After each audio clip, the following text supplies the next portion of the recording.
भाषा विज्ञान पहले ही खंड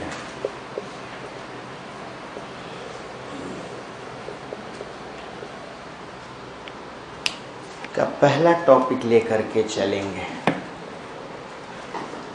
इसका नाम होगा हिंदी भाषा एवं हिंदी बोलियों का विकास या हिंदी बोलियों का विकास। हिंदी भाषा एवं हिंदी बोलियों का विकास।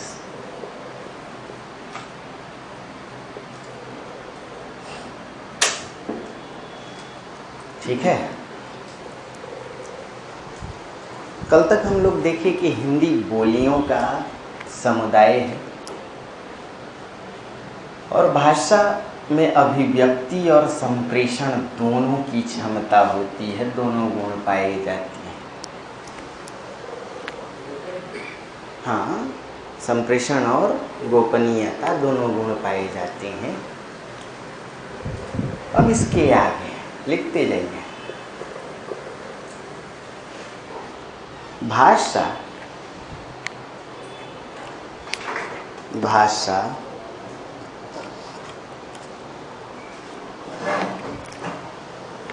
कई रूपों में व्यक्त होती है।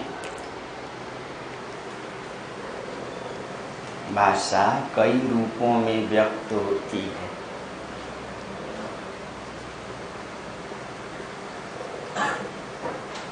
भाषा मौखिक होती है,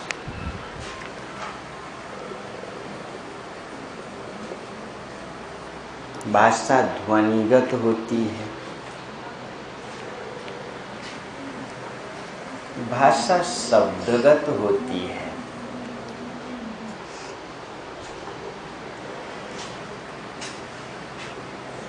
भाषा लिखित होती है।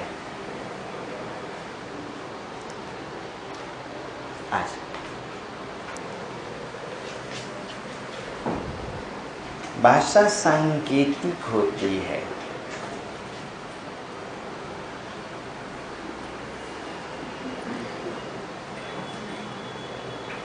भाषा प्रतीकात्मक होती है। भाषा आंगिक चेष्टा पर आधारित हो सकती है तथा भाषा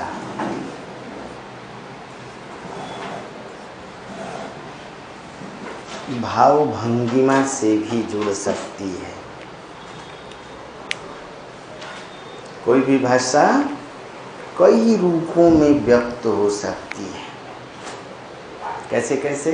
भाषा मौखिक होती है, भाषा ध्वनिगत होती है, भाषा शब्दगत होती है, भाषा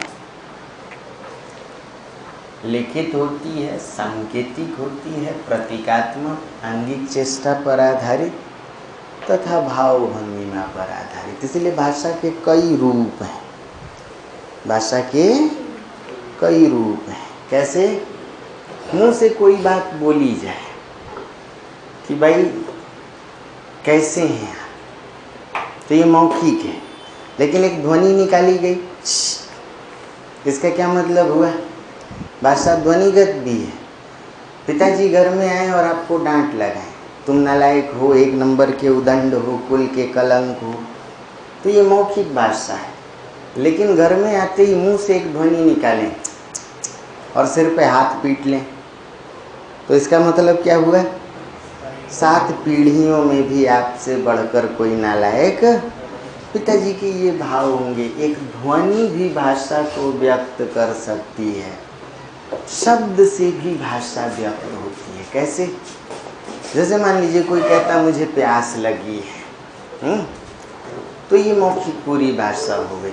सिंपली हम लोग मानते हैं पानी, तो इसका भी मतलब है प्यास लगी है, पानी दीजिए।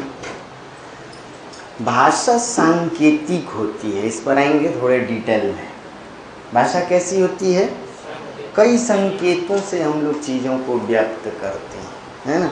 जैसे आजकल नेता जीतने के बाद मंच पर दोनों उंगली दिखाते हैं, हे जनता तुम्हारी दोनों आंखें फोड़ देंगे। पहले भी फोड़ के आए हैं, कुछ लोग और भी कई संकेत दर्शाते हैं। भाई मान लीजिए कि अगर किसी को ऐसी चिट्ठी लिखी जाए तो आप समझ सकते हैं कि इसका एक मतलब होता होगा।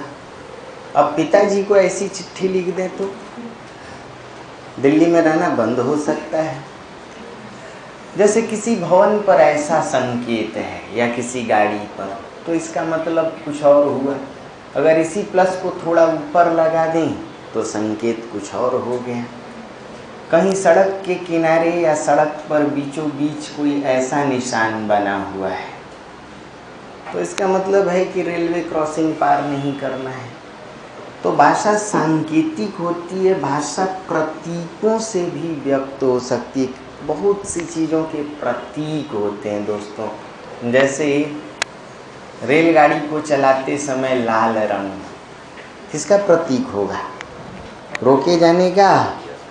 और हरा रंग गाड़ी को चलाने का प्रतीक। भाषा अंगिक चेष्टा पर भी आधारित होती है। किसी को बुलाना हो तो कैसे बुलाएं? आराम से आइए और ऐसे जल्दी आइए। आंगिक चेष्टा, आप बिना कुछ बोले हाथ के इशारे से, शरीर के इशारे से काम ले सकते हैं। किसी को खड़ा कराना हो, बैठाना हो।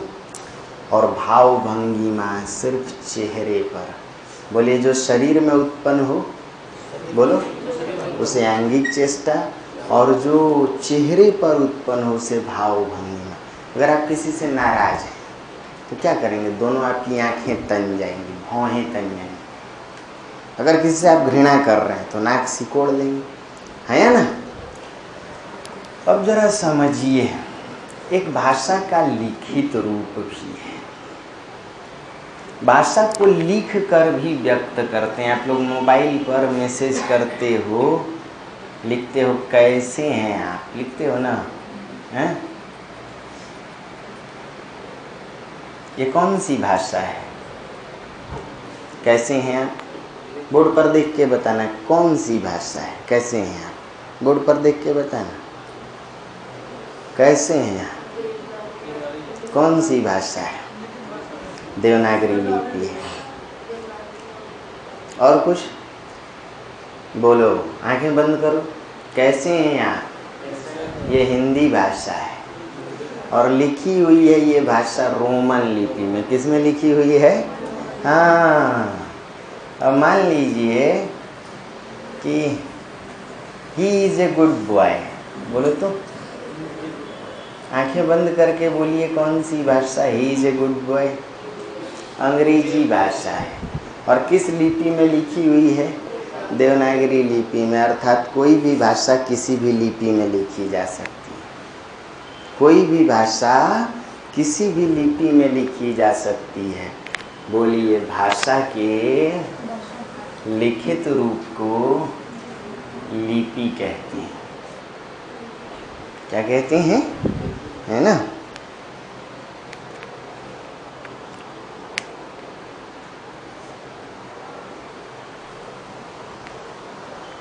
भाषा के लिखित रूप को क्या कहते हैं?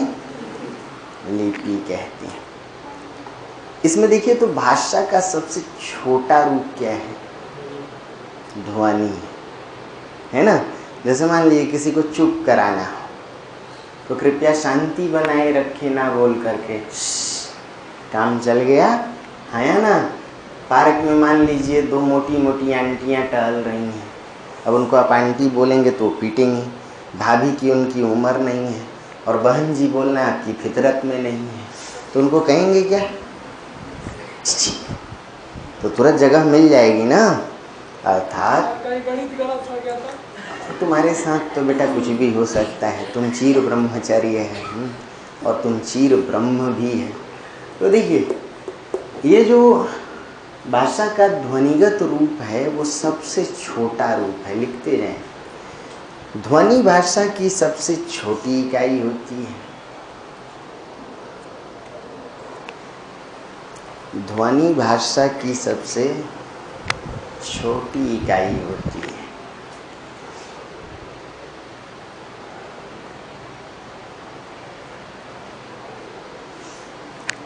शब्द क्या है? अगर शब्द ना हो तो क्या भाषा बनेगी?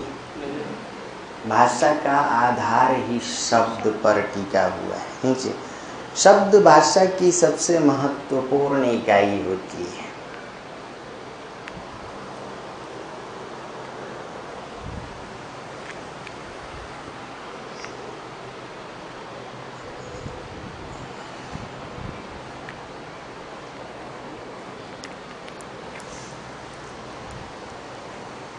यह माना गया कि भाषा के 4 तत्व होते हैं।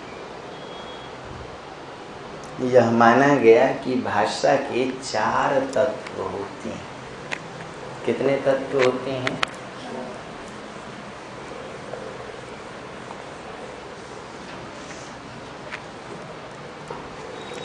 ध्वनि, शब्द, वाक्य और अर्थ।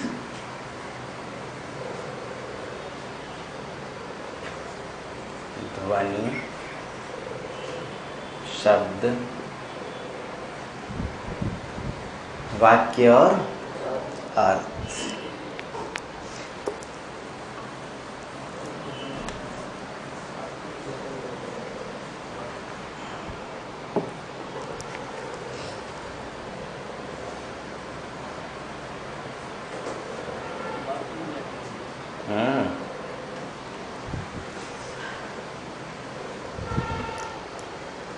भाषा के कितने तत्व हैं दोस्तों? इन्हीं तत्वों को भाषा के अंग भी कहते हैं। इन्हीं तत्वों को भाषा के अंग भी कहते हैं।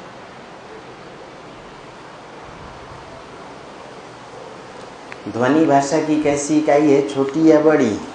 सबसे छोटी इकाई है।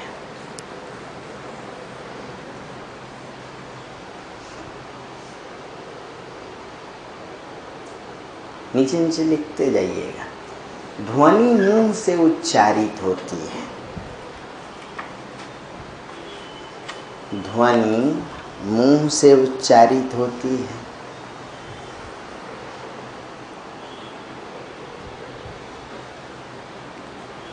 कोई भी ध्वनि मुंह से निकली, देखिए अ, बोलिए क, ल, ब।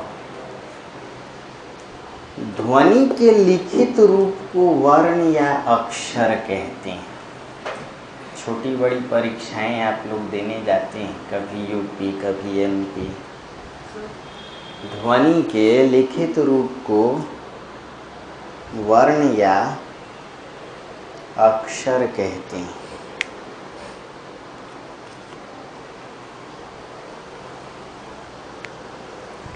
ध्वनि के लिखित रूप को क्या कहते हैं दोस्तों? वर्ण या अक्षर। कोई भी देखिए, ध्वनि मुंह से उच्चारित होती है और ध्वनि के लिखित रूप को क्या कहती हैं? बोर्ड पर देखिए, भाषा के लिखित रूप को क्या कहते हैं दोस्तों? जो संबंध, एक्सर्शन रीजन, नीचे से स्टार देखो। जो संबंध भाषा और लिपि का है, वही संबंध ध्वनि और वर्ण का भी है। जो संबंध किसका किसका है? भाषा और लिपि का है, वही संबंध किसका है? ध्वनि और वर्ण का भी है। कैसे? भाषा के लिखित रूप को लिपि कहते हैं और ध्वनि के लिखित रूप को क्या कहते हैं? वर्ण या अक्षर। कितनी बात समझ में आ रही है? बोलो मेरे साथ। कोई भी भाषा अलग अलग रूपों में व्यक्त होती है। अभी इन पर आएंगे डिटेल में। मौखिक ध्वनिगत होती है, शब्दगत, लिखित, सांकेतिक, प्रतीकात्मक, आंगिक, चेष्टा, भावभंगिमा। किसी भी भाषा के कितने तत्व होते हैं? इन्हीं तत्वों को भाषा के अंग कहते हैं। यानी भाषा इन्हीं तत्वों से बनती है। भाषा की सबसे छोटी इकाई ध्वनि के लिखित रूप को क्या कहते हैं? बोर्ड पर देखिए। मुंह से एक ध्वनि निकली क, एक और म, एक और ल, 3 ध्वनियों को मिला दिया गया, क्या बना?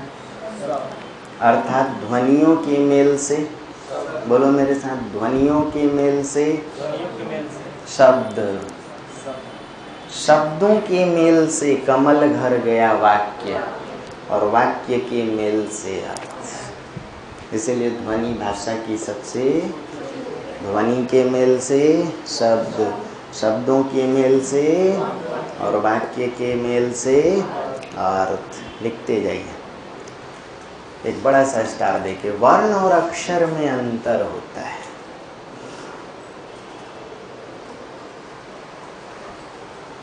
वर्ण हर हाल में पूरे होते हैं, वर्ण हर हाल में पूरे होते हैं,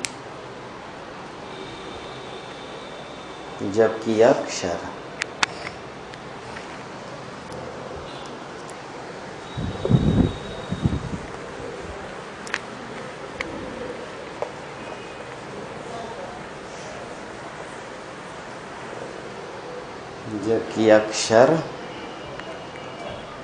पूरे और आधे दोनों रूपों में स्वतंत्र होते हैं। वर्ण हर हाल में कैसे होते हैं दोस्तों? जबकि अक्षर कैसे होते हैं? आधे और पूरे दोनों रूपों में स्वतंत्र होते हैं।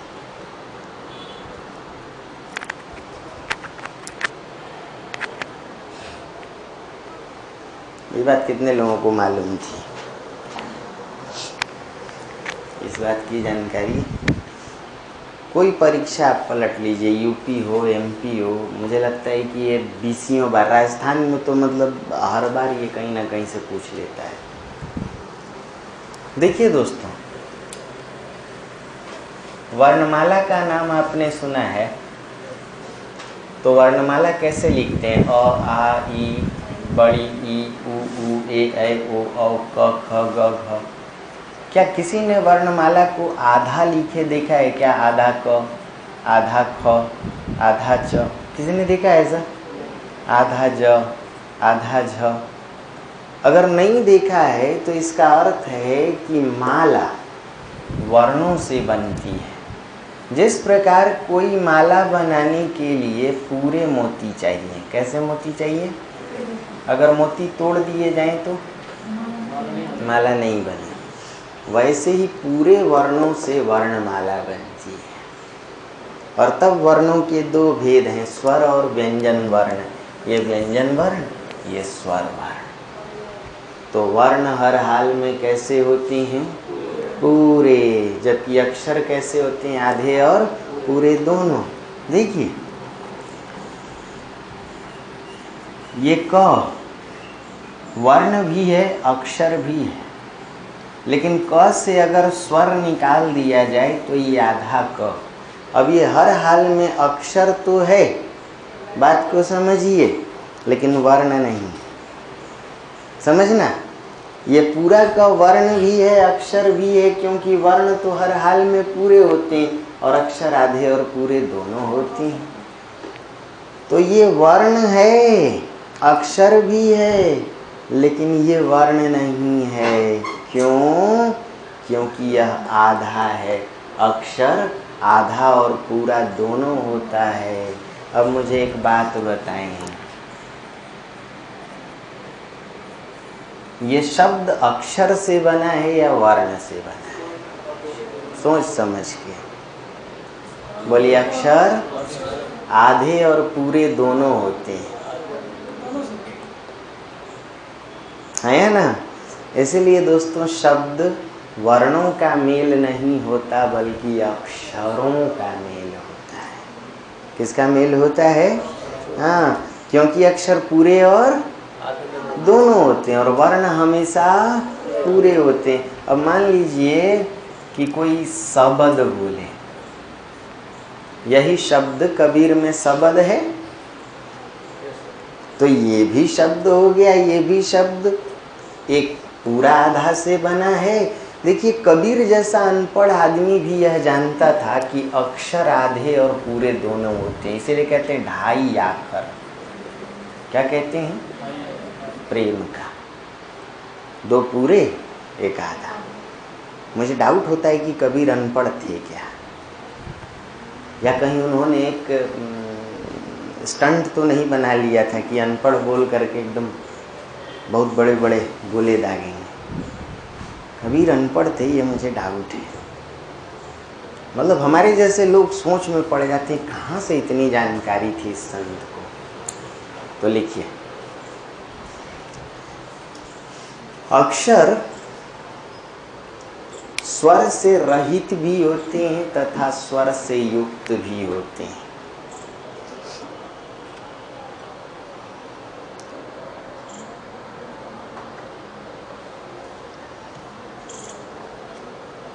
अक्षर स्वर से रहित भी होते हैं तथा स्वर से युक्त भी। ये बात समझिएगा। अक्षरों का मेल जो है वही शब्द है। देखेंगे अभी। हाँ बिल्कुल।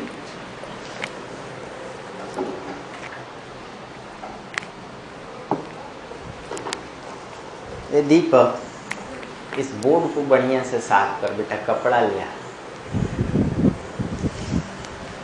देखिए, क से एक स्वर निकाल दिया जाए तो आधा क, इसलिए ये अक्षर है। अक्षर स्वर से रहित भी है,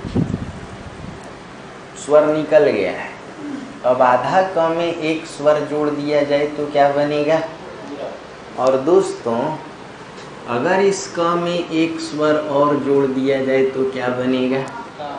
बोलिए। अक्षर स्वर से रहित भी होते हैं और स्वर से युक्त भी होते हैं। हाँ या ना? अक्षरों की पहचान है कि इसमें दोनों वर्ण मिलाए जा सकते हैं। इसलिए जो लोग नहीं जानते हैं वो सीधे बोलते हैं कि अक्षर वर्णों का मेल है। जो लोग नहीं जानते वो क्या कहते हैं? अक्षर वर्णों का मेल है। हालांकि अपनी जगह वो सही है क्योंकि इतना ही जानते हैं, लेकिन सच्चाई ये है कि अक्षर स्वर से रहित भी है, स्वर से युक्त भी है। अक्षर आधा भी है, अक्षर पूरा भी है। अरे हाँ या ना? पक्की बात। देखिए, अक्षरों के सार्थक मेल को ही शब्द कहते हैं। अक्षरों के सार्थक मेल को ही शब्द कहते हैं।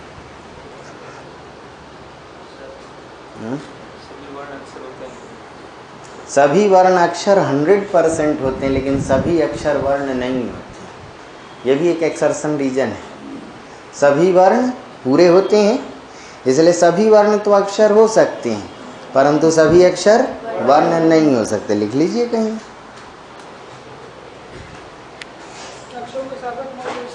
अक्षरों के सार्थक मेल को शब्द कहते हैं।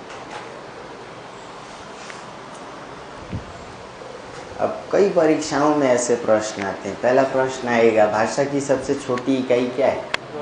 ध्वनि। ध्वनि के लिखित रूप को तो पूछा जाएगा आपसे, लिपि की सबसे छोटी इकाई क्या है? सोच के बताना। पहला प्रश्न, भाषा मुंह से उच्चारित है और भाषा का लिखित रूप लिपि है। ध्वनि मुंह से उच्चारित है, ध्वनि का लिखित रूप वर्ण या अक्षर है। तो ध्यान से सुनना, भाषा की सबसे छोटी इकाई ध्वनि और लिपि की सबसे छोटी इकाई अक्षर। अक्षर अक्षर आधा और पूरा दोनों है ना, वर्ण आधा नहीं हो सकता है। इसलिए अक्षरों से लिपि लिखी जाती है। क्या लिखी जाती है? हाँ, अगर अंग्रेजी पढ़ रहे होते आप तो अंग्रेजी में अक्षर नहीं होता है। आपको मालूम है? अंग्रेजी में अक्षर नहीं होते, क्योंकि अंग्रेजी में आधा कोई अक्षर नहीं होता, पूरे होते हैं। इसीलिए अंग्रेजी की लिपि रोमन वर्णात्मक होती है। कैसी होती है? और हिंदी की लिपि देवनागरी अक्षरात्मक होती है, क्योंकि आधा और पूरा दोनों। आधा भी पूरा भी, पूरा पूरा आधा भी। पूरा भी आधा भी। जबकि अंग्रेजी में कुछ लिखना हो तो अब देखिए, मान लीजिए कि मेरा नाम कुछ ऐसा है, अब इसको रोमन में लिखना हो तो ये आधा न कहीं से आप नहीं लिख सकते, पूरा ही लिखना पड़ेगा, है ना। अक्षर की पहचान क्या है?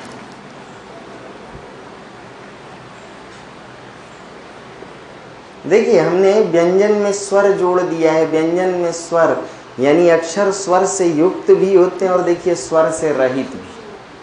लेकिन इसी को रोमन में लिखना हो तो हर वर्ण आपको अलग और स्वतंत्र पूरा लिखना होगा। के, ए, एम, ए, एन, डी, एच। और यही वजह है कि सभी वर्ण अलग अलग लिखने के कारण रोमन लिपि को लिखने में समय और स्थान अधिक लगता है, जबकि देवनागरी लिपि को लिखने में कम समय लगता है। देखिए, क्षत्रिय, कई वर्ण मिले हुए हैं आपस में। अब इसी को रोमन में लिखना हो तो K, S, H, A, T, R, I, Y, A तिगुना से भी अधिक। नहीं बात समझ में आई? लिखिए, तो लिख के छोड़ा है शब्द अक्षरों का सार्थक मेल होता है। किसका मेल होता है? ठीक है। हिंदी भाषा की लिपि देवनागरी अक्षरात्मक लिपि है।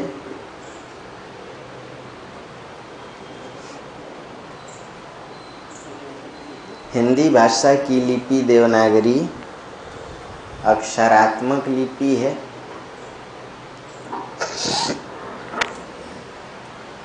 तथा अंग्रेजी भाषा की लिपि रोमन, अंग्रेजी भाषा की लिपि रोमन वर्णात्मक लिपि है।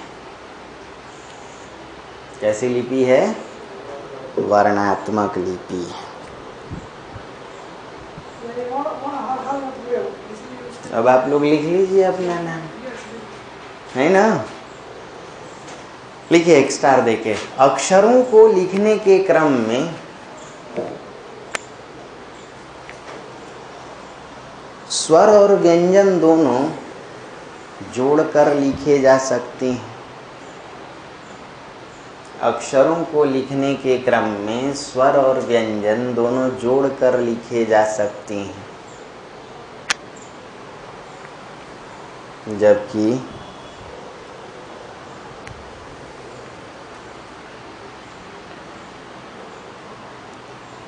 वर्ण हमेशा अलग अलग लिखे जाते हैं।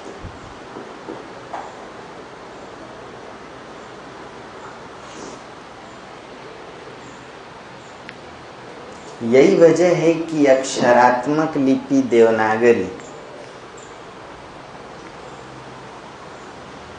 यही वजह है कि अक्षरात्मक लिपि देवनागरी कम समय और कम स्थान में लिखी जाती है। कम समय और कम स्थान में लिखी जाती है।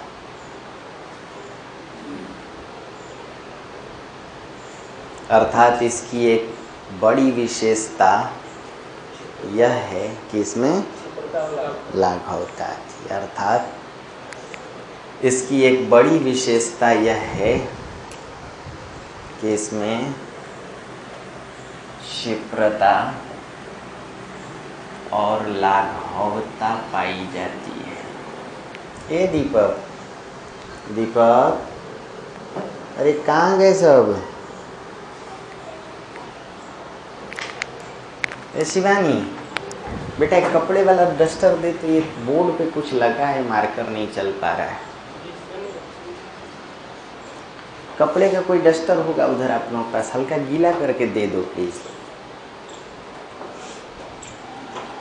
ये पता नहीं क्या हुआ है इसमें, कुछ या तो पूछने में ये मार्कर मेरा चल ही नहीं रहा है।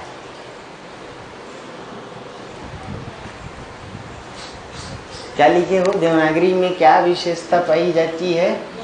क्षिप्र यानी जल्दी लिख सकते हैं, लघु शॉर्ट में लिख सकते हैं, छोटे में और जल्दी लिख सकते हैं।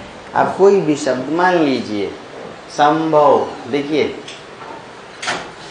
देवनागरी लिपि, अगर रोमन में लिखना हो इसे ही तो क्या लिखेंगे, SAMBHAWA।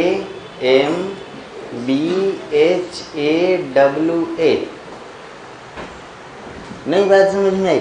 थैंक यू बढ़िया, थैंक यू। तो हाँ, ये शायद काम कर दे। यस, कुछ काम कर रहा है।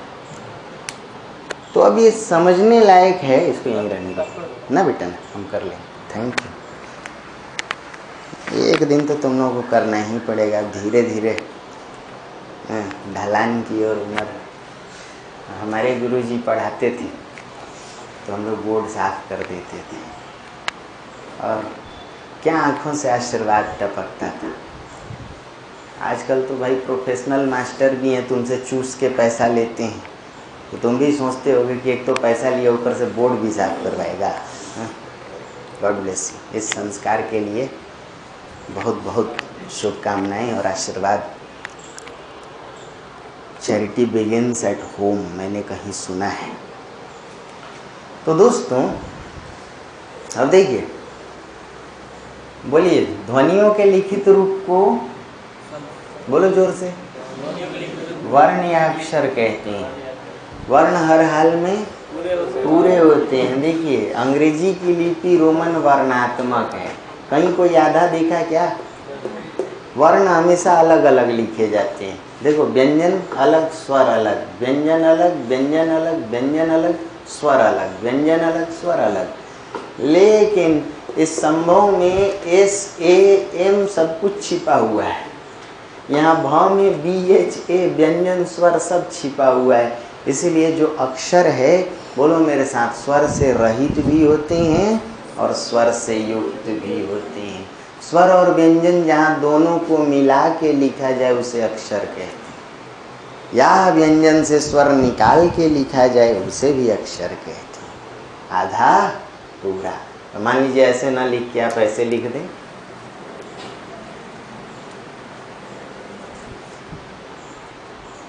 लेकिन रोमन लिपि में कहीं गुंजाइश नहीं है कि आप आधा लिख सकें। तो पकड़े रहना, छोड़ना नहीं। भाषा के कितने तत्व हैं? क्या क्या? वाक्य और अर्थ।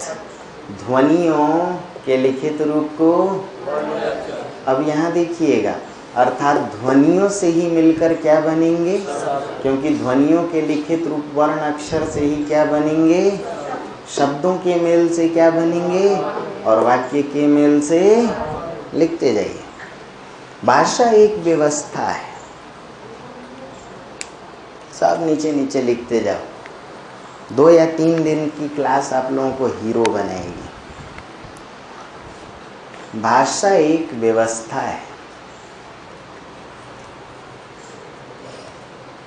ध्वनियों की व्यवस्था से शब्द का जन्म होता है। ध्वनियों की व्यवस्था से शब्द का जन्म होता है।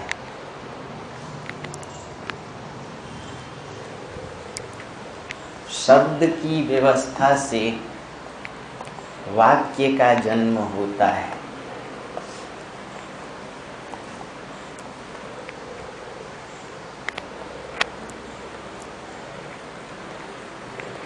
तथा वाक्य की व्यवस्था से ही भाषा का अर्थ निकलता है। वाक्य की व्यवस्था से ही दोस्तों भाषा का क्या निकलता है? अर्थ निकलता है।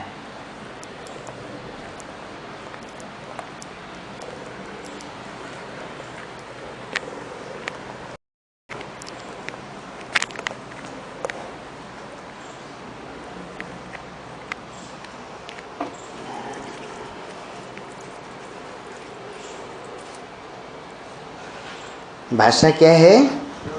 एक व्यवस्था है। तो अगर भाषा व्यवस्था है, देखिए तो कुछ काम कर रहा है। ध्वनि ध्वनि से शब्द, शब्द से वाक्य और वाक्य से अर्थ। अर्थात भाषा की सबसे छोटी इकाई क्या है और सबसे अंतिम इकाई क्या है? भाषा का अंतिम लक्ष्य क्या है? अर्थ उत्पन्न करना, है या ना? भाषाविदों ने, नीचे एक फिर स्टार देके, भाषाविदों ने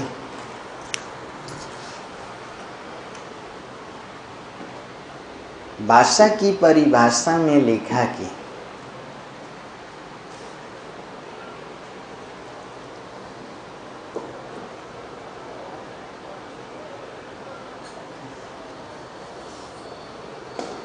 भाषा की परिभाषा में लिखा कि भाषा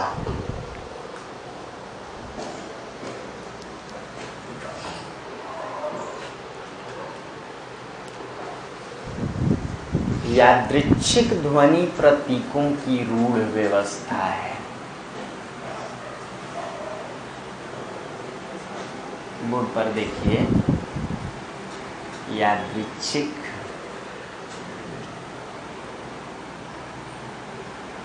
ध्वनि प्रतीकों की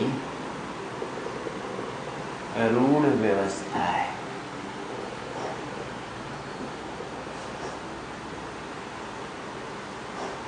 पूरी मेहनत यहीं छिपी हुई है।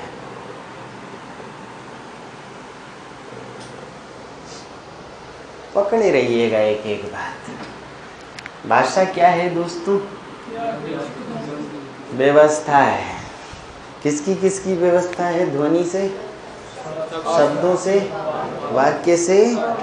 हाँ दोस्तों, ध्वनि प्रतीक का अर्थ क्या होता है? मान लीजिए मुंह से एक ध्वनि निकली अ, लिख दिया। मुंह से एक ध्वनि निकली क, लिख दिया। एक ध्वनि निकली ल, लिख दिया। बोलिए, ध्वनि का प्रतीक कुछ और नहीं, वर्ण या अक्षर होता है। क्या होता है?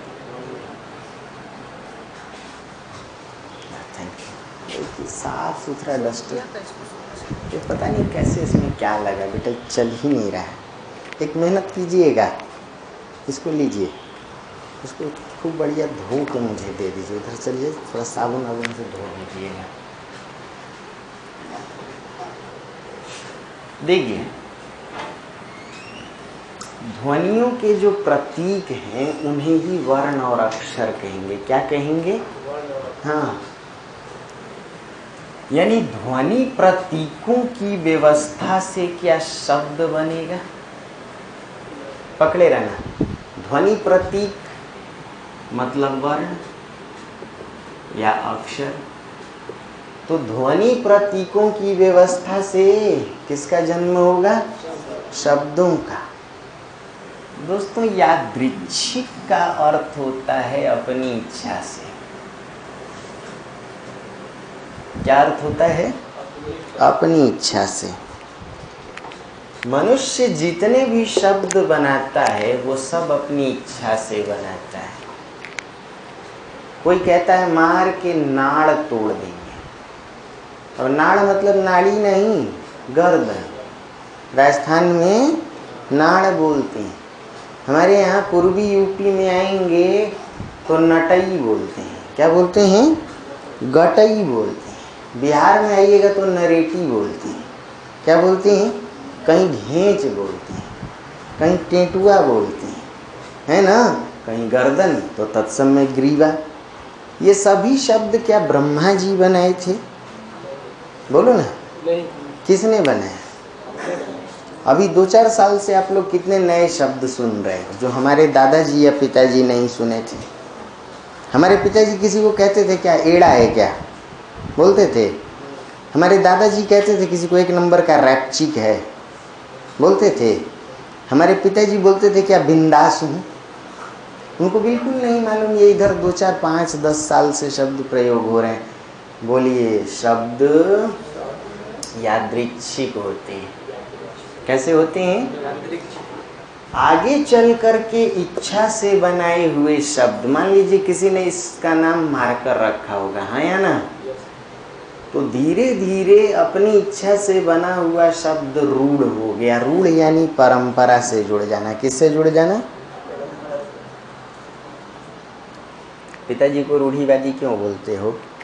पंचायत और बिरादरी में विश्वास है। हाँ, परंपरा में विश्वास रखते हैं। समझ रहे हैं ना?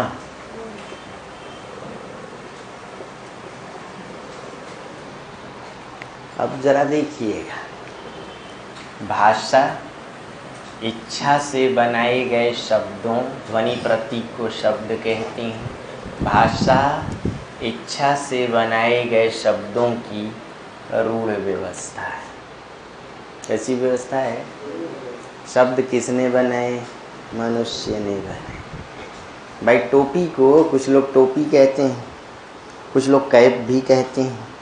थोड़ा सा रूप बदल दो तो हैट भी है, थोड़ा रूप बदल जाए तो चोंगी भी है, थोड़ा रूप बदले तो डोंगी भी है। अरे हाँ या ना? थोड़ा रूप बदल जाए तो पगड़ी भी है। कहीं कहीं रूप बदल करके साफा भी हो जाता है ना? कहीं कहीं उसको ठेठी भी बोलते हैं। तो कई इसके अल्लाह ने उधर से ला के दे दो, मुरेठा भी बोलते हैं। वाह, बीते भर का हरा ठिगना चना, शीश पर मुरेठा बांधे गुलाबी फूल का। देखो तो कैसे सजकर खड़ा है। अब लिखिए, यादृच्छिक का अर्थ इच्छा के अनुरूप,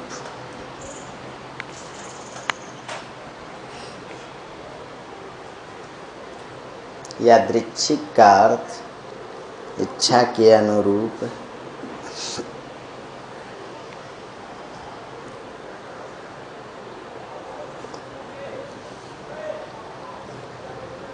ध्वनि प्रतीकों का अर्थ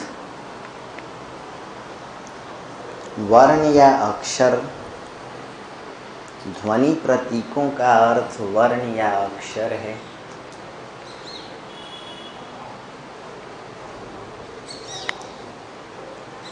ध्वनि प्रतीकों की व्यवस्था का अर्थ शब्द होता है। ध्वनि प्रतीकों की व्यवस्था का अर्थ शब्द होता है।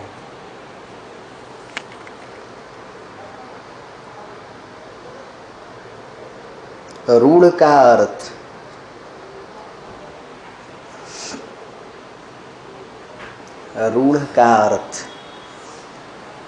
परंपरा या प्रचलन होता है। रूढ़ का अर्थ क्या होता है? परंपरा या प्रचलन। अर्थात भाषा मनुष्य की इच्छा से गढ़े गए शब्दों, मनुष्य की इच्छा से गढ़े गए शब्दों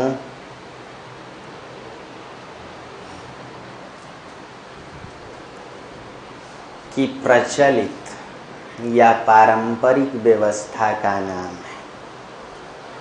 प्रचलित या पारंपरिक व्यवस्था का नाम है।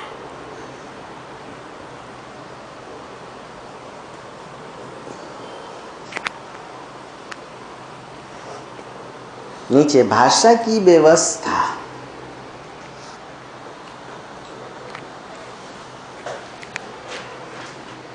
उसे सार्थक बनाती है। भाषा की व्यवस्था उसे क्या बनाती है? सार्थक बनाती है।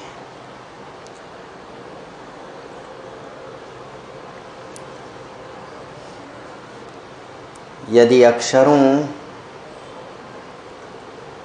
की व्यवस्था भंग हो जाए तो शब्द का अस्तित्व खत्म हो जाएगा।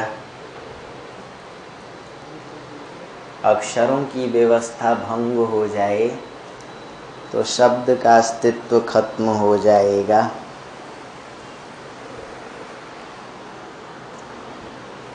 शब्द की व्यवस्था बिखर जाए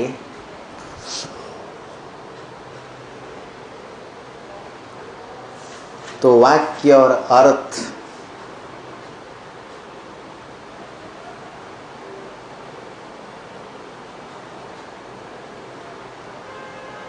की सत्ता खत्म हो जाएगी।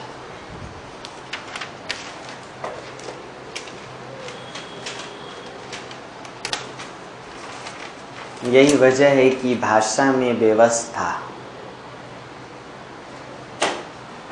महत्वपूर्ण पहलू है।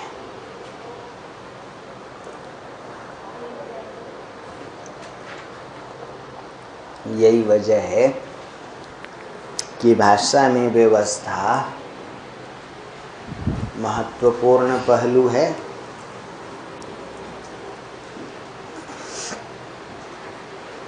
देखिए दोस्तों,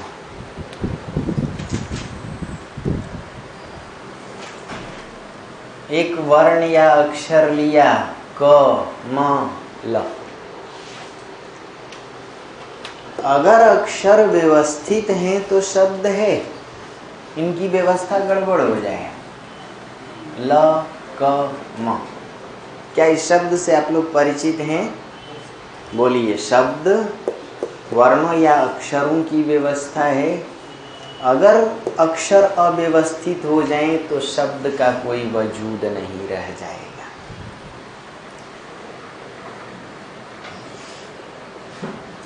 वाक्य में शब्द अगर व्यवस्थित हैं तो वाक्य भी सार्थक है और उसका अर्थ भी निकलेगा। परंतु मान लिया जाए कि शब्दों की व्यवस्था भंग हो जाए,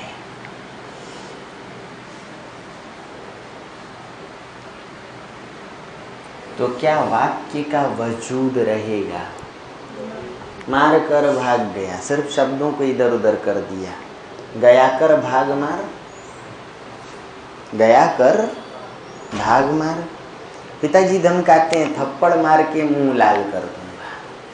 अगर शब्द इधर उधर कर दें, मुंह मार के थप्पड़ लाल कर दूंगा, तो फिर हम लोग कहेंगे ठीक है पिताजी, सब फरमा लीजिए। अब जरा समझिए कि अगर अक्षरों की व्यवस्था है तो शब्द सार्थक हैं, शब्दों की व्यवस्था है तो वाक्य और अर्थ की सार्थकता है। इसलिए भाषा व्यवस्था है। क्या है दोस्तों? कैसी? यादृच्छिक व्यवस्था है। यादृच्छिक किस चीज के लिए? शब्दों के लिए। यादृच्छिक मतलब रूढ़ मतलब। अब मान लीजिए कि इस पंखे को हम लोग नाम दिए होते पहली बार आदमी, और आदमी का नाम पंखा, तो आज रूढ़ होकर कुछ ऐसी भाषा होती, पंखा खड़ा है, पंखे बैठे, आदमी हवा दे रहा है, आदमी बिजली से चलता है ना? वाकई रूढ़ हो जाता। अगर ऐसा नहीं होता तो जरा सोचिए, यूपी बिहार में गंडक बहती है, बोलो हाँ या ना? लेकिन राजस्थान में गंडक भौंकता है। गंडक वहाँ देसी कुत्ते को कहते हैं। नहीं बात समझ में आई?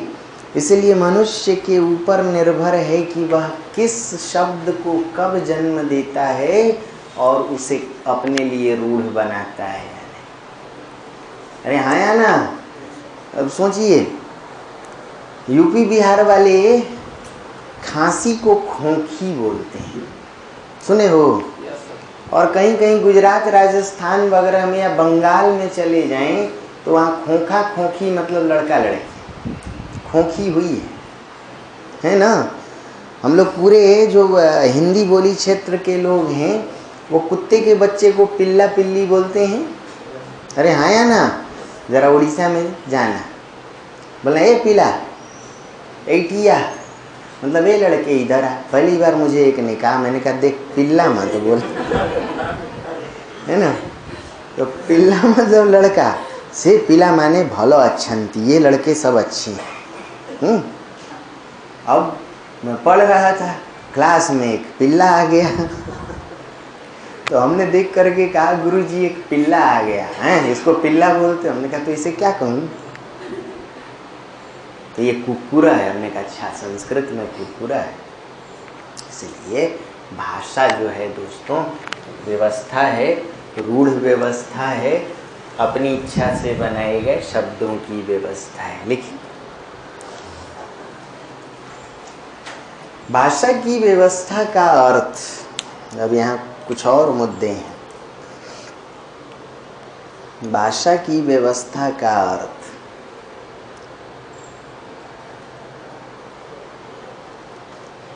शब्दों की व्यवस्था या शब्दों की क्रमागत व्यवस्था से भी लिया गया।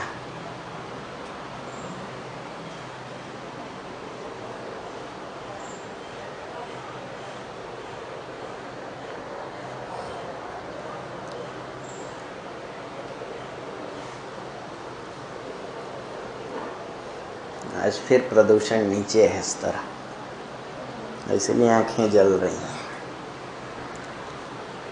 भाषा की व्यवस्था का अर्थ शब्दों की व्यवस्था या शब्दों की क्रमागत व्यवस्था से लिया गया।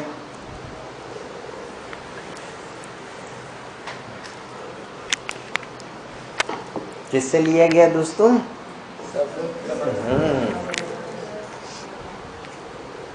लिखिए, शब्दों की क्रमागत व्यवस्था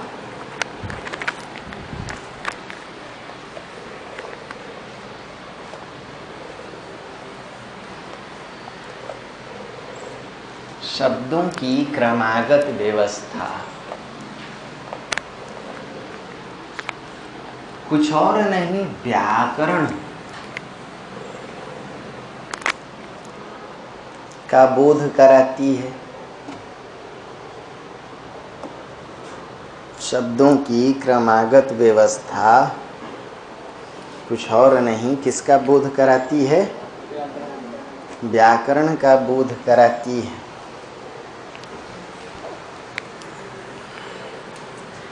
इस व्याकरण से ही वाक्य की सृष्टि होती है। इस व्याकरण से ही किसकी सृष्टि होती है?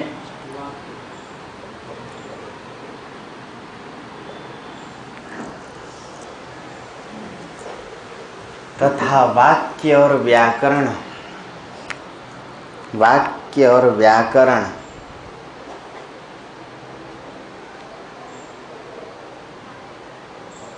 अर्थात शब्दों की क्रमागत व्यवस्था से ही गद्य का जन्म होता है।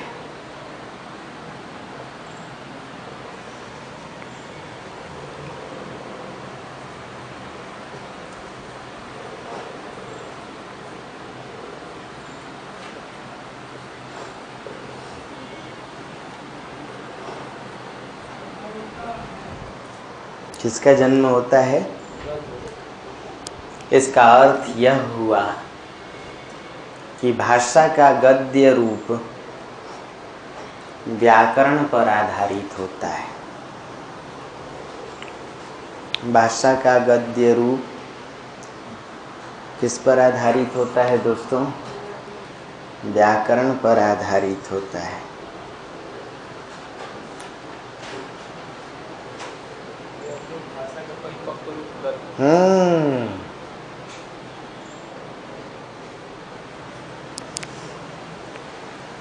यदि भाषा में शब्दों का क्रम बिखर जाए, यदि भाषा में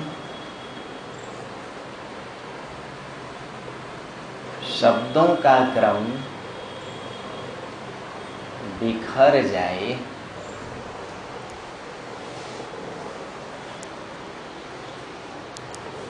तो ऐसी भाषा को गद्य भाषा नहीं कहते।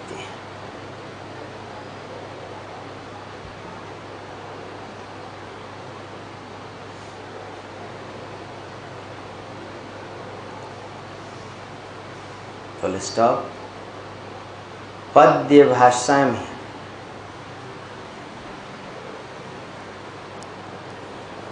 व्याकरण की जगह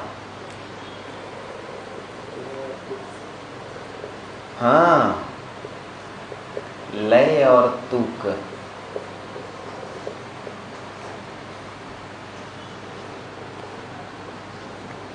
की प्रधानता रहती है? नहीं, छोटे उससे तुकबंदी, तुकांत।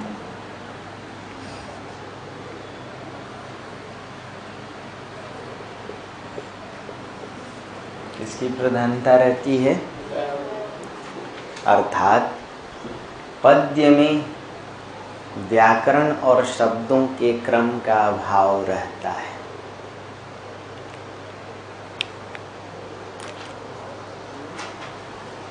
पद्य में व्याकरण और शब्दों के क्रम का क्या रहता है? अभाव रहता है।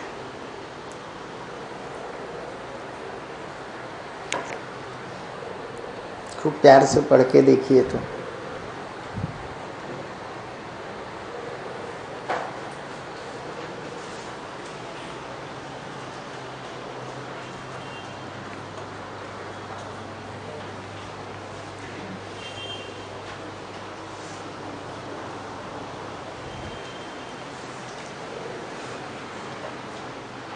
प्रश्न आता है, गद्य विधा की चर्चा करते हुए नाटक या उपन्यास के विकास पर निबंधात्मक चर्चा करें। गद्य किसे कहेंगे? भाषा के व्याकरणबद्ध रूप को। गद्य वो है जहाँ शब्दों का क्रम निश्चित है, कर्ता के बाद कर्म, कर्म के बाद क्रिया, सहायक क्रिया। कोई भी वाक्य बनाइए, बोलिए मैं रोटी खाता हूँ, सबसे पहले कर्ता, फिर कर्म, फिर क्रिया, सहायक क्रिया। दोस्तों, व्याकरण की व्यवस्था से ही, शब्दों की क्रमागत व्यवस्था से ही वाक्य का जन्म होता है। अब आपसे कोई पूछे वाक्य की परिभाषा दें, बोलो वाक्य व्याकरण पर आधारित शब्दों की क्रमागत व्यवस्था है। देख लीजिए ना, कहीं भला होगा।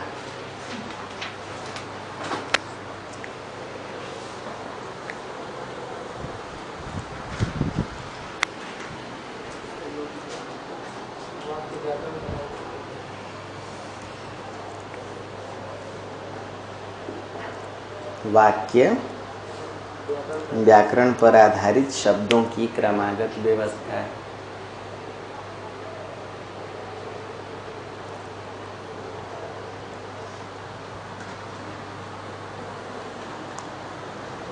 सब प्रश्न बनेंगे, मानक हिंदी की वाक्य संरचना, मानक हिंदी की शब्द संरचना, मानक हिंदी की व्याकरण संरचना। ये तो अभी ट्रेलर देख रहे हैं हम लोग, एक एक टॉपिक अलग अलग तोड़ के पूरा समझेंगे।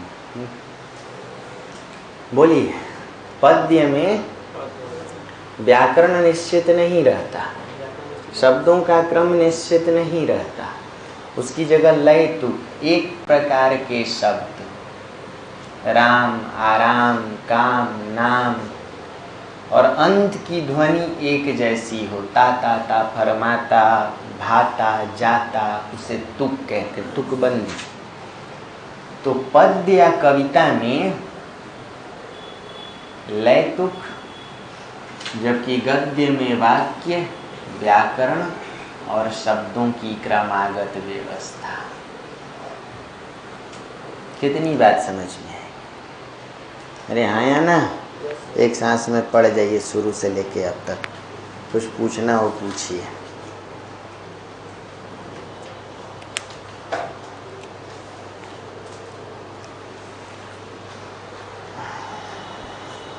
अच्छा, कोई बताएगा, हिंदी साहित्य जब शुरू हुआ तो आदि काल आया, कौन सा काल आया? फिर भक्ति काल, फिर रीति काल। उसमें गद्य क्यों नहीं आया? क्योंकि व्याकरण नहीं था। व्याकरण हिंदी का कब आया? 19वीं 20वीं शताब्दी में आचार्य कामता प्रसाद गुरु, आचार्य किशोरी दास वाजपेयी और इनका सहारा लेके महावीर प्रसाद द्विवेदी ने हिंदी का व्याकरण निश्चित किया। इसलिए भारतेंदु युग से 19वीं शताब्दी से गद्य अधिक विकसित हुआ। उसके पहले कविता, आदिकाल में अमीर खुसरो विद्यापति कवि हैं सब, हेमचंद्र से लेकर के जितने भी सिद्धनाथ कवि। भक्ति काल में कबीर, सुर, तुलसी, जायसी, मीरा, रसखान, सब कवि। रीति काल के केशव बिहारी घनानंद सब कवि। इसलिए बोलिए गद्य भाषा का आरंभिक नहीं प्रौढ़ रूप है, और पद्य भाषा का शैशवा रूप है या शैशवावस्था। आरंभ में पद, अंत में गद्य। लिख लीजिए कहीं, यहीं स्टार बना के गद्य भाषा का प्रौढ़ और परिपक्व रूप है।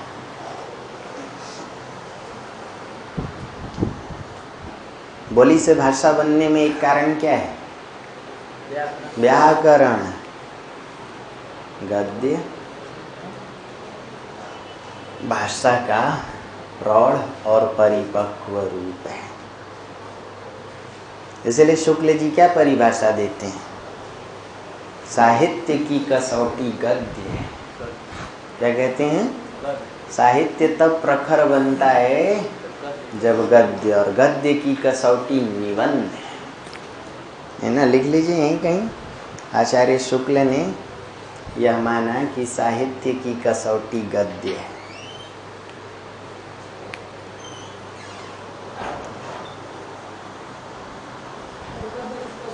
निबंध है। लेकिन विचारों का उन्मुक्त चित्रण निबंध है। हाँ, कई चीज है निबंध, देखेंगे। आचार्य शुक्ल ने माना कि साहित्य की कसौटी गद्य है।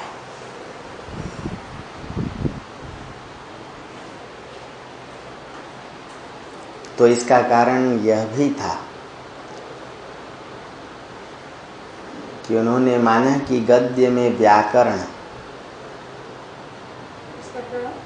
कारण यह भी था कि उन्होंने माना कि गद्य में व्याकरण निखर कर आता है।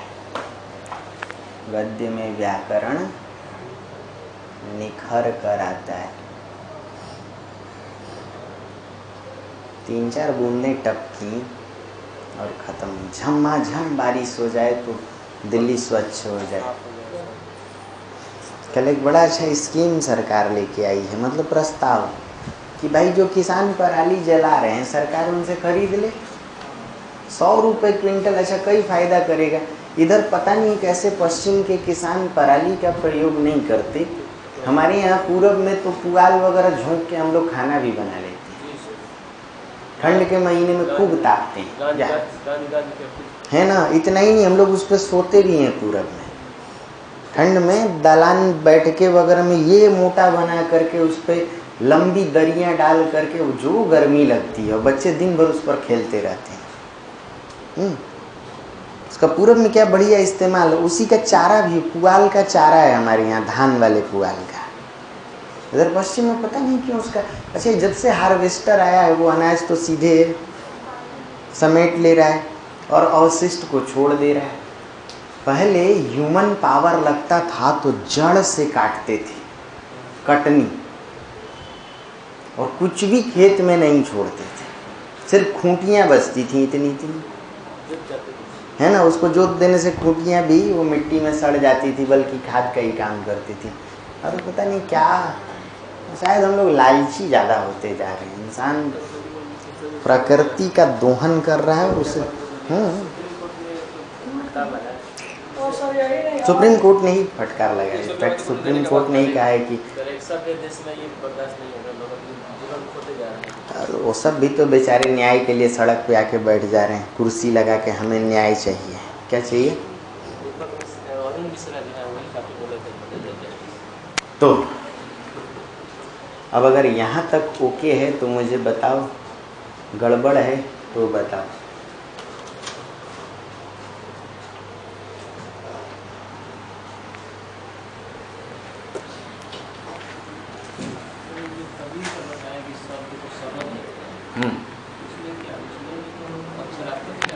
हाँ भाई, अक्षर आधा और पूरा दोनों है। स्वरागम है उसमें, स्वरागम है। तालम बेशका दंते स है। देखो पढ़ के जल्दी, विदिन 2 मिनट्स। कुछ भी कहीं डाउट हो फट से पूछिए। आप लोग मालूम है क्या कर रहे हो? सिर्फ ये हिंदी साहित्य का भाषा विज्ञान ही नहीं तैयार कर रहे हो। प्रश्न आएगा भाषा पे निबंधात्मक चर्चा करें तो सिर्फ वही नहीं तैयार कर रहे हो, छोटी बड़ी परीक्षाओं के लोग परलोक संवार रहे हो। जब तब यूपी पीसीएस देने जाते हो, जब तब आरओ दे आते हो, एमपी पीसीएस, कभी मन होता है आपका तो एसआई भी भर आते हो। हाँ, तो ये सारी चीज़ें काम नहीं।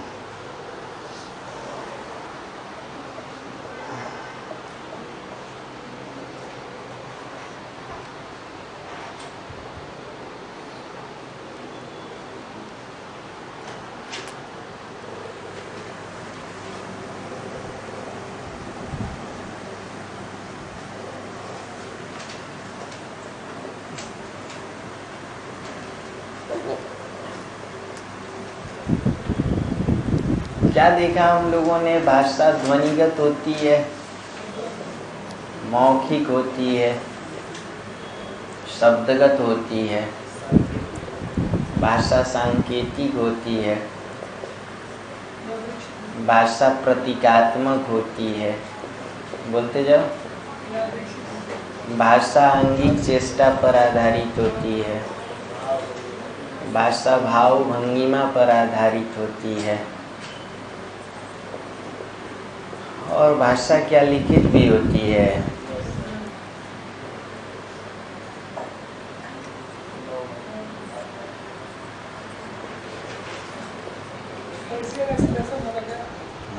ये है facial expression, gesture, posture, body language. अब जरा दोहराओ। ध्वनि भाषा की सबसे छोटी। भाषा शब्दों की कैसी व्यवस्था है? यादृच्छिक शब्दों की रूढ़ व्यवस्था है या ना दोस्तों?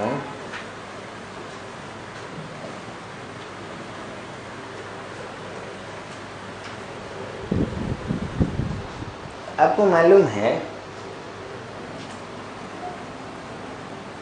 कि अगर मुंह से डायलॉग दिया जाए, बॉडी लैंग्वेज का प्रयोग किया जाए और फेशियल एक्सप्रेशन का सहारा लिया जाए तो भाषा के मौखिक रूप, आंगिक चेष्टा और भाव भंगिमा से दोस्तों अभिनय का जन्म होता है। किसका जन्म होता है? और इस अभिनय से रंगमंच का जन्म होता है। किसका जन्म होता है? भाषा का जो लिखित रूप है, क्या वो लिपि है? लिपि से ही साहित्य का जन्म होता है। बोलिए मेरे साथ, नाटक लिखित होता है, इसीलिए नाटक साहित्य है। यदि इस नाटक का अभिनय किया जाए तो उसे रंगमंच कहते हैं। रंगमंच बोलो मेरे साथ। ना तो लिखित होता है और ना ही साहित्य होता है। रंगमंच साहित्य से परे साहित्येतर विधा है। साहित्य से परे कैसी विधा है? साहित्येतर विधा है। प्रश्न आता है, नाटक और रंगमंच का अंतर स्पष्ट करें। और देखिए ये पहले ही टॉपिक भाषा विज्ञान में चीजें निकल के आ रही है ना। देखिए भाषा के मौखिक रूप, कौमा, आंगिक चेष्टा और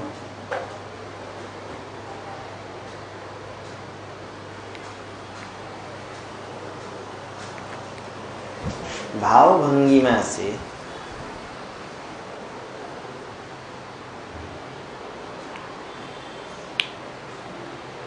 अभिनय अथवा रंगमंच का जन्म होता है।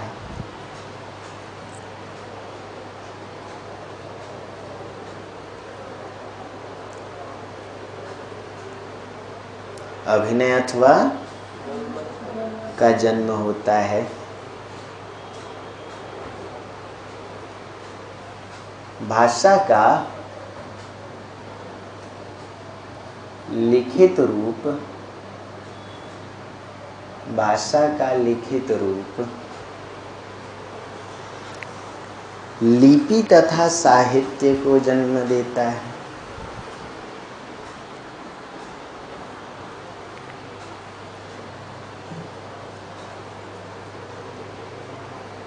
नाटक लिखित होने के कारण साहित्य की विधा है। साहित्य को जन्म देता है। नाटक लिखित होने के कारण साहित्य की विधा है, जबकि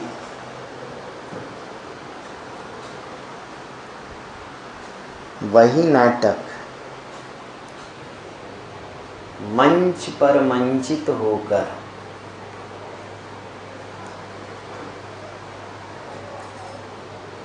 रंगमंच से जुड़ जाता है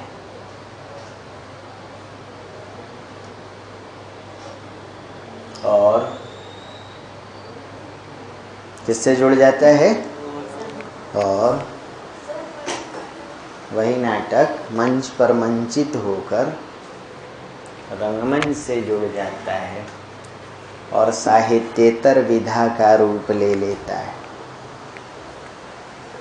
और किस विधा का रूप ले लेता है?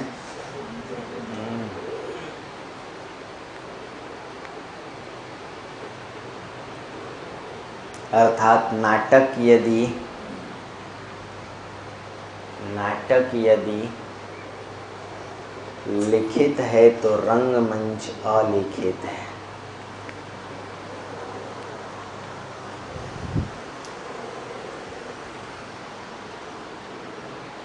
इसका मतलब क्या हुआ? रंगमंच मौखिक रूप है। रंगमंच कैसा रूप है? मौखिक। और नाटक भाषा का लिखित रूप है।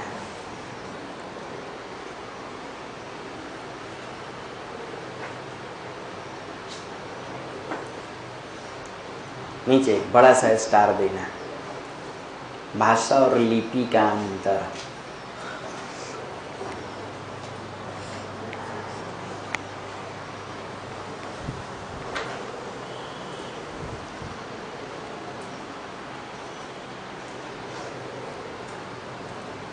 दोस्तों, हम लोग जो मुंह से बोल रहे हैं वो मौखिक भाषा है, और जो लिख रहे हैं वो लिखित भाषा क्या है? लिपि है।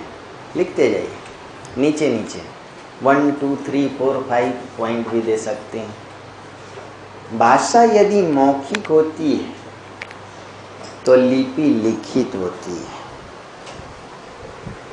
भाषा मौखिक होती है तो लिपि कैसी होती है? लिखित होती है।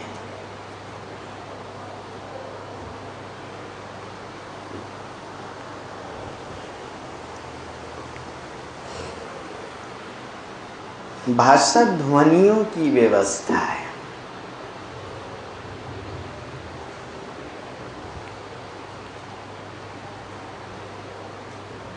तो लिपि वर्णों और अक्षरों की व्यवस्था है। भाषा किसकी व्यवस्था है? ध्वनियों की व्यवस्था है। तो लिपि वर्णों और अक्षरों की व्यवस्था है।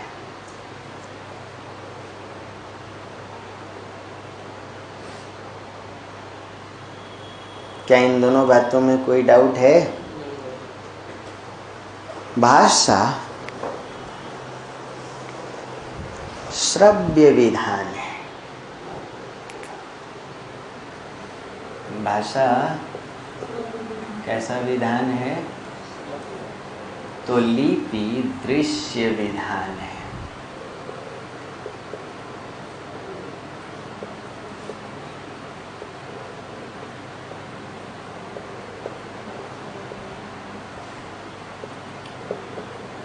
इसी बात को थोड़ा विस्तार दें। भाषा की ध्वनियाँ कानों तक पहुंचकर अपना अर्थ देती हैं।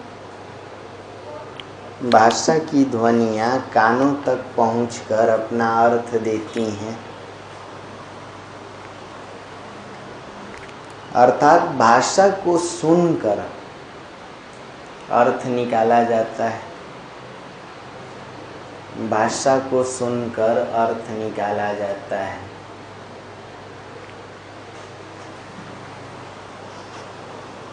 जबकि लिपि के वर्ण प्रतीकों को आँखों से देखकर या पढ़कर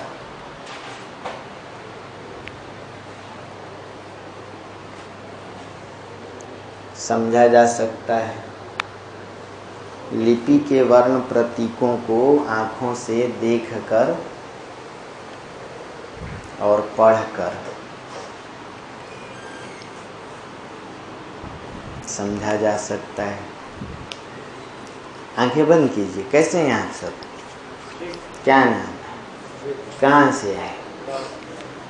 तो क्या कान से सुनकर आँखों को बंद कर भी हम भाषा को सुन सकते हैं? बोलो मेरे साथ, भाषा श्रव्य विधान है, सुनकर अर्थ देती है भाषा, लेकिन लिपि दृश्य विधान है। अभी मैं पूछूं आपकी कॉपी में आज का 7वां शब्द क्या है? बिना देखे बताइए। बिना देखे बता पाएंगे? क्योंकि लिपि लिखित है और किससे पहचानते हम? आँखों से। इसीलिए लिपि कैसी होती है दोस्तों? दृश्य विधान। नीचे नेक्स्ट पॉइंट, भाषा क्षणिक होती है। भाषा क्षणिक होती है, जबकि लिपि दीर्घकालिक या चिरस्थायी होती है।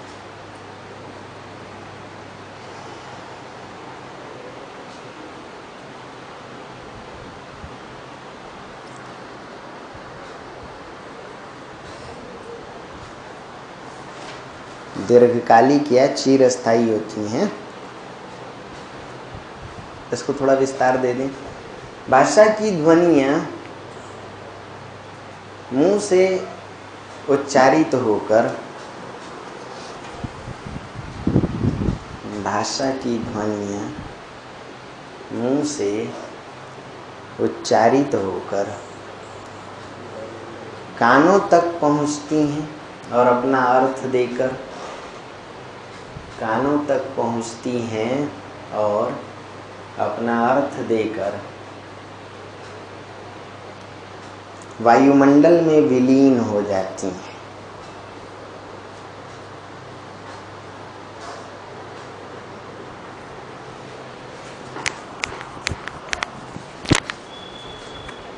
जबकि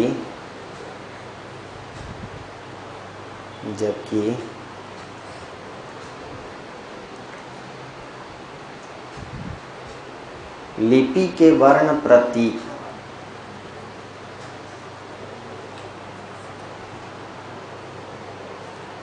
लिखित होने के कारण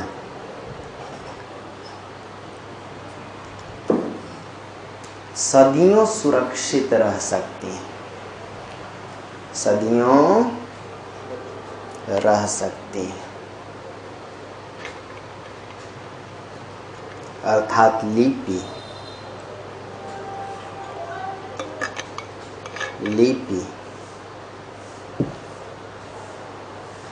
सैकड़ों हजारों वर्षों तक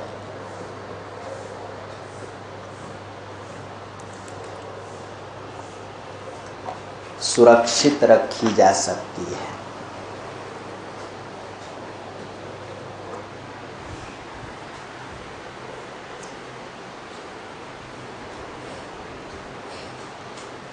कल जब आप लोग आएंगे तो यहाँ जितनी बात हम और आप कह गए, क्या सारी बातें रहेंगी? Yes.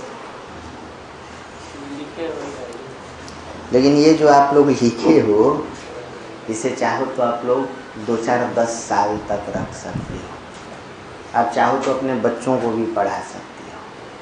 अरे हैं ना, कई बार दादाजी की चिट्ठी हम लोगों के पास होती है।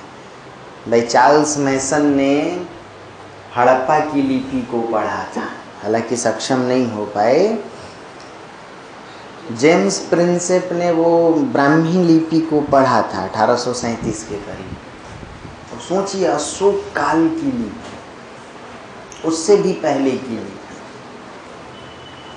तो लिपि चिरस्थायी होती है, क्यों? लिख देने से सुरक्षित रहती, जबकि भाषा कैसी होती है? क्षणिक, मुंह से बात निकली और खत्म हो गई अर्थ दे करके। नीचे नेक्स्ट, भाषा सहज होती है, भाषा सहज होती है, जबकि लिपि जटिल होती है।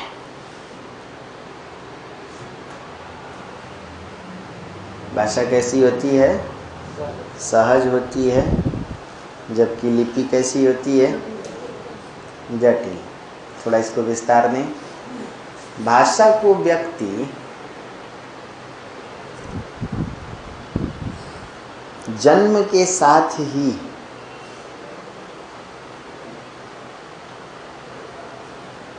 अपने परिवेश से सीखना शुरू कर देता है।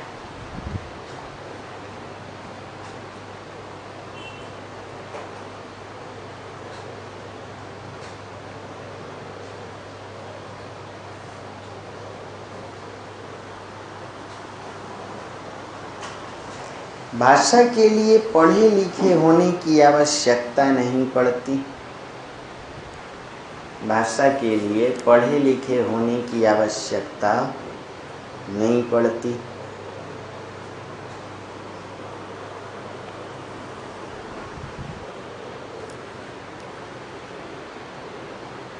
इतना ही नहीं, इतना ही नहीं, इसे बिना किसी अभ्यास प्रशिक्षण के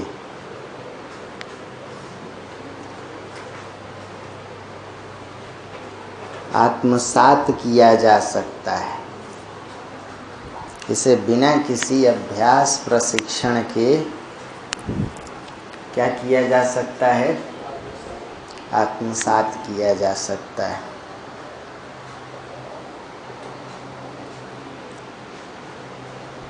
दूसरी तरफ लिपि, दूसरी तरफ लिपि को अभ्यास और प्रशिक्षण के द्वारा सीखा जाता है।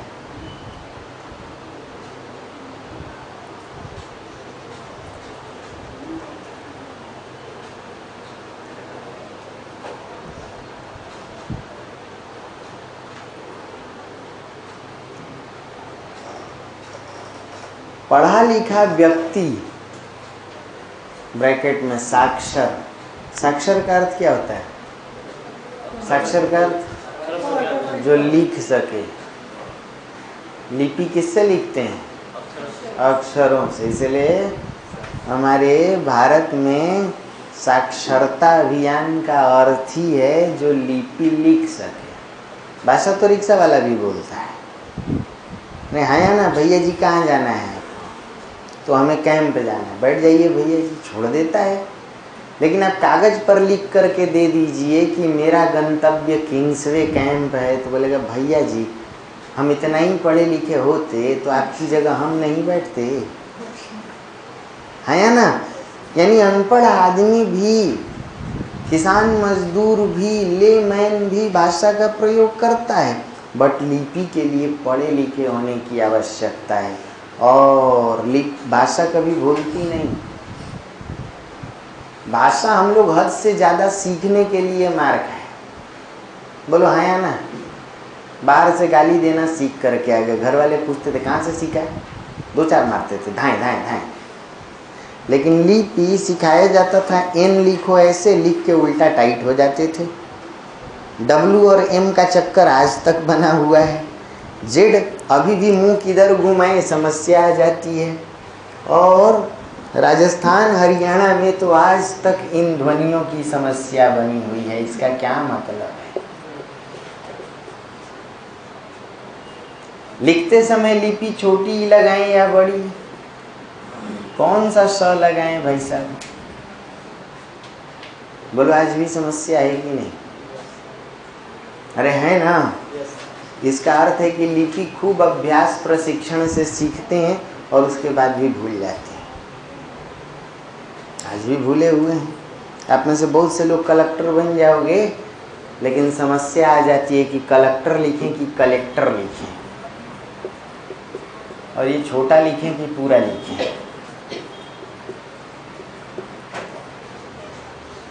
अरे हाँ या ना? कई बार तो ऐसी विषम परिस्थितियां उत्पन्न हो जाती हैं कि कोई पूछता है कि भाई पूरा क ख ग घ सुनाइए, तो अक्षरों का ज्ञान हमारा चौपट हो जाता है, स्वर में ही गड़बड़ हो जाते हैं, है ना? कोई पूछ ले कि अंग अह कैसे स्वर हैं, तो बस हो गया लेने के देने। देखिए क्या लिख के छोड़े हो? पढ़ा लिखा व्यक्ति या साक्षर? पढ़ा लिखा व्यक्ति या साक्षर? साक्षर व्यक्ति ही लिपि का प्रयोग कर सकता है।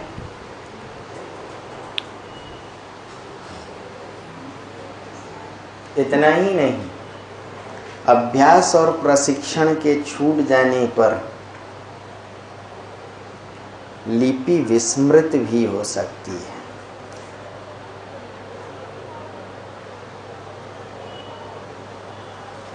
अभ्यास और प्रशिक्षण के छूट जाने पर लिपि क्या हो सकती है? भूल सकती है। जैसे हम लोगों की भूल जाती है। 14 का पहाड़ा सुना? गड़बड़ है।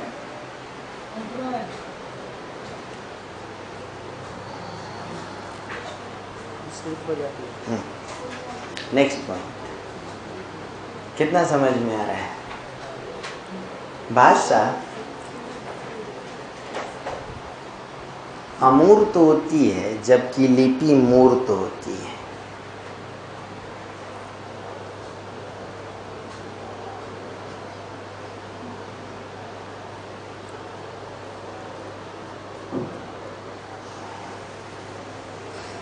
भाषा कैसी होती है?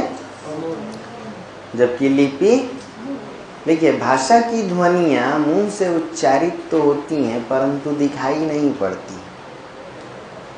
अमूर्त का क्या अर्थ होता है? जिसकी मूर्ति ना हो। और मूर्त का अर्थ जो दिखाई पड़े। लिपि लिखते हो दिखाई पड़ती है,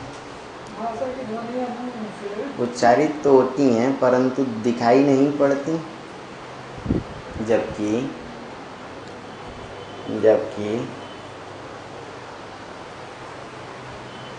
लिपि लिखित होने के कारण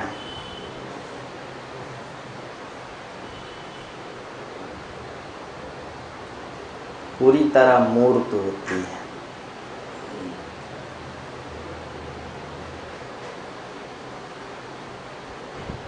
पूरी तरह क्या होती है? मूर्त होती है।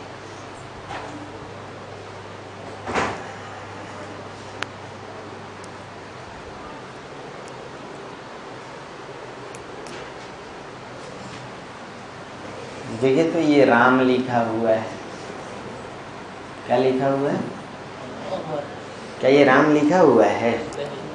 क्योंकि ये मूर्त है, लिपि आंखों से देख सकते हैं, ये राम नहीं अमर है ना? लेकिन मुंह से जो कुछ उच्चारित करेंगे, अगर धीमा बोला जाए तो आप नहीं समझ सकते कि सामने वाले ने क्या कहा, है ना? लेकिन कैसे भी लिखिए पढ़ा जा सकता है। कई बार हम लोग दबा के किसी को गाली देते हैं। बचपन याद करो, मास्टर जी को हाथ जोड़ के क्या बोलते थे तुम लोग? है देखो, गाली देते थे ना भाई? नहीं देते थे? अच्छा, इतने सभ्य संस्कारी लोग। नेक्स्ट पॉइंट, भाषा लिपि की अपेक्षा अधिक शक्तिशाली होती है। भाषा लिपि की अपेक्षा अधिक शक्तिशाली होती है।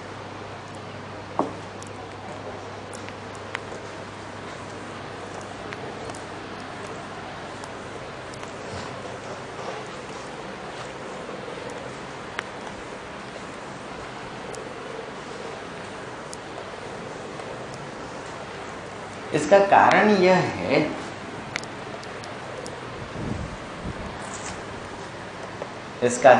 यह है कि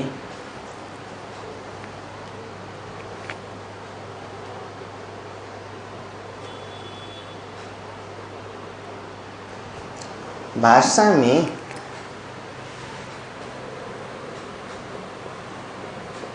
आंगिक चेष्टा,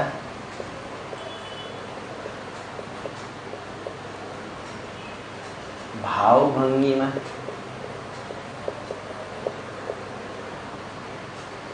बलाघात,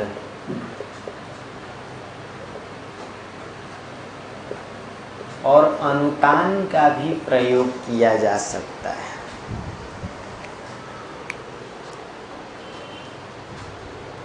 आंगिक चेष्टा, भाव भंगिमा, बलाघात और अनुतान का भी प्रयोग किया जा सकता है, जिसकी वजह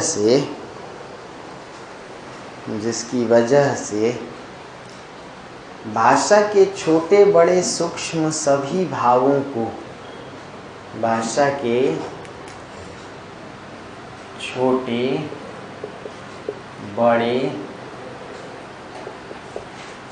सूक्ष्म सभी भावों को व्यक्त किया जा सकता है।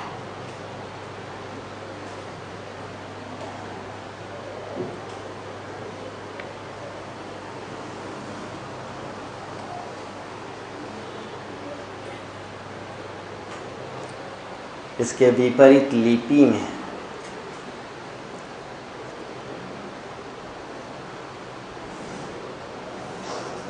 इन तत्वों का प्रयोग अत्यंत सीमित होता है। लिपि में इन तत्वों का प्रयोग अत्यंत क्या होता है? सीमित होता है।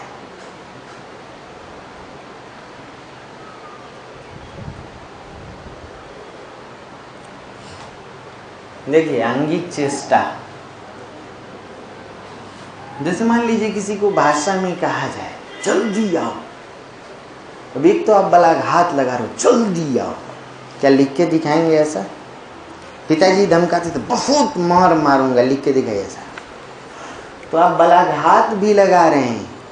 अनुतान का प्रयोग देखना, अरे अरे अभी अरे करता है, पिताजी जैसे मारते थे आप लोग कहते थे अरे अभी अरे करता, दो और लिख के दिखा, है ना।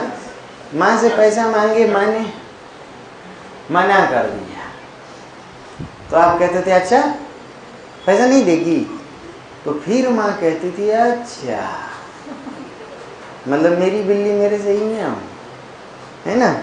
तो भाई एक तो अनुतान है, स्वरों का उतार चढ़ाव, अच्छा अच्छा अच्छा अच्छा, अनुतान है। बलाघात अभी अभी, अच्छा अब ही। अब देखिए तीनों शब्द अलग अलग अर्थ लेके आए, ऊपर से भाव भंगिमा, आंगिक चेष्टा। भाई जब लिखेंगे तो इन चीज़ों का प्रयोग हम नहीं कर पाते, इसीलिए भाषा अभिव्यक्ति का सशक्त माध्यम है। किससे? लिपि की अपेक्षा। लिखिए, भाषा और लिपि में कई अंतर होने के बाद भी दोनों अभिव्यक्ति के माध्यम हैं। भाषा और लिपि में कई अंतर होने के बाद भी दोनों किसके माध्यम हैं? अभिव्यक्ति के माध्यम हैं। भाषा यदि आत्मा है तो लिपि उसकी देह है। आत्मा कैसी होती है? दिखाई पड़ती है कि नहीं? और अगर आत्मा को देह ना मिले तो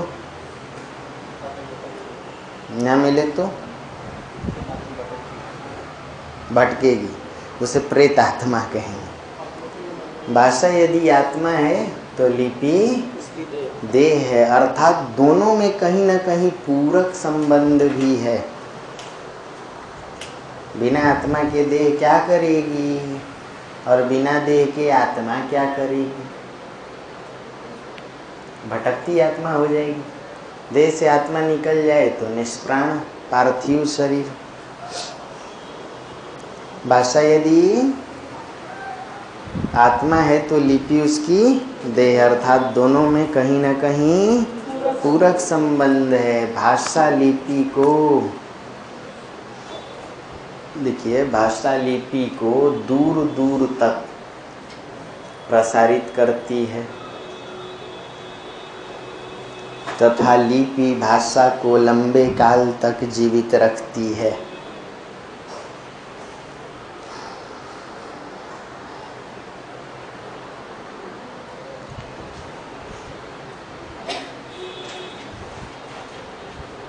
लिपि भाषा को लंबे काल तक क्या रखती है? जीवित रखती है।